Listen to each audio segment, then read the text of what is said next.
Now let me ask you a question tonight. Who is the person in your life that you think it's impossible for them to be converted? I want to tell you something. It is impossible.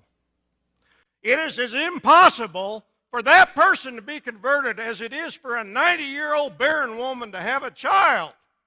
That's what God's saying to you when He calls every Christian Isaac.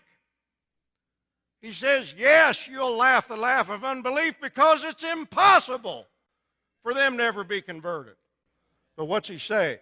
Is anything too difficult for the Lord? Specifically in connection with the conversion, supernatural birth of people. He wants you to lay hold of this. Is anything too difficult for the Lord?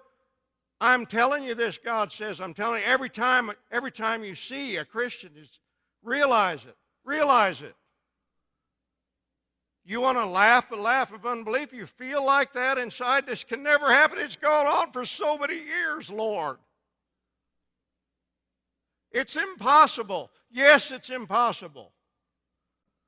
But is anything too difficult for God?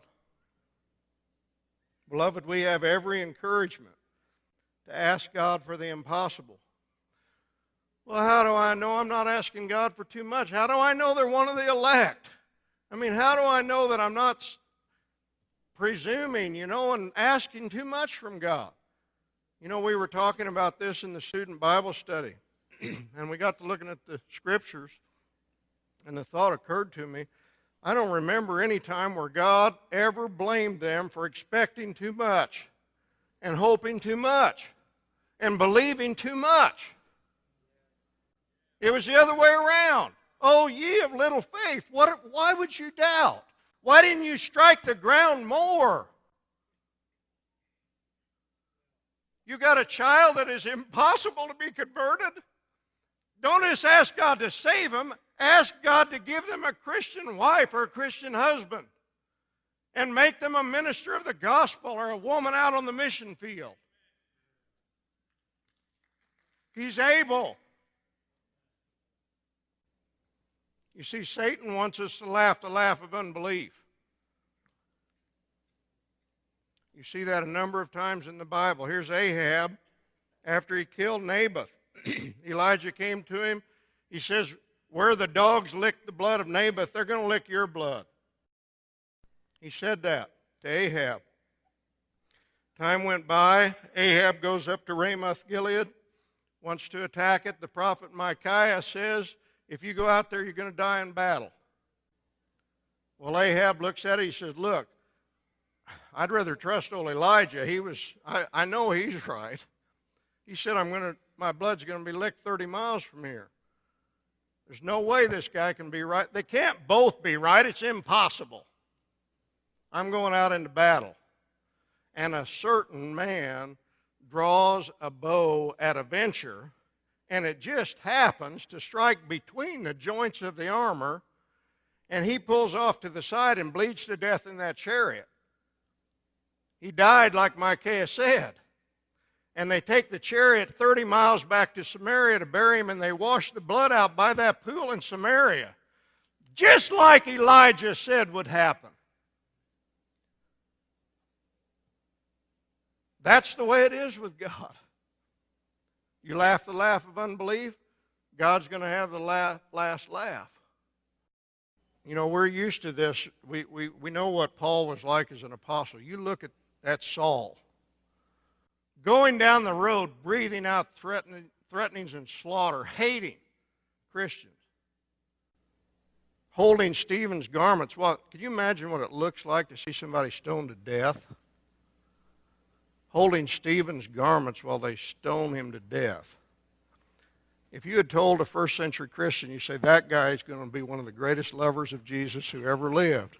He's going to write most of the New Testament that you don't even know. They would have laughed.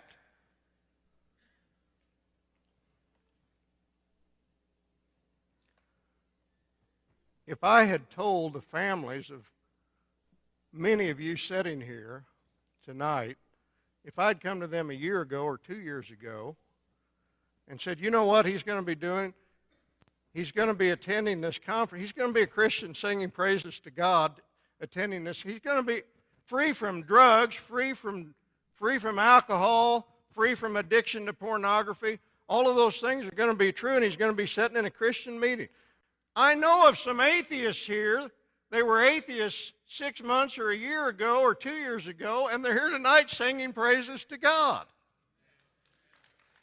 If you had told your family that, they would have laughed. If I had told you that, you would have laughed. It's impossible. You say, well, my salvation wasn't impossible, then you're not a Christian. To see the face of somebody that a few weeks before was a child of the devil, and their face is radiant with the joy of the Lord. I mean, that is a reward that is unspeakable. Oh, we are so saturated with unbelief. I am so saturated with unbelief. What more can he say than to you he had said?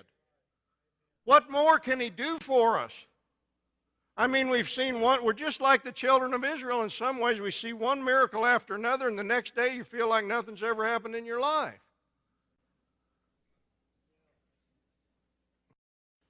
Every Christian is an emblem of the fact that God is more powerful than all the forces of hell.